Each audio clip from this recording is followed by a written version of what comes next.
Breaking news समोर येते।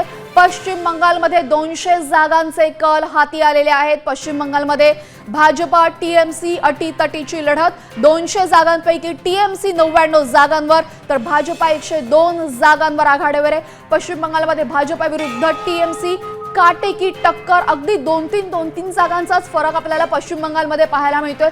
200 जागांपैकी 99 जागांवर टीएमसी तर 102 जागांवर भाजपा पुढे आहे।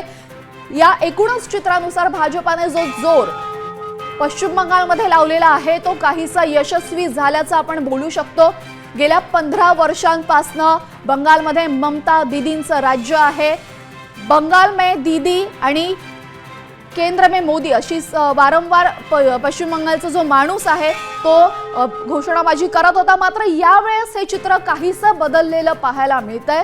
दीदींची काहीतरी पिछेहाट झालेली आहे। गेल्या विधानसभा निवडणुकांमध्ये सुद्धा आधीच्या निवडणुकांचा जर विचार केला तर तृणमूलची पिछेहाट झालेली होती। सत्ता जरी तृणमूलने स्थापन केली असली तरी सुद्धा भाजपाने चांगला जोर लावला। भाजपाचं कामगिरी पश्चिम बंगालमध्ये चांगली होती।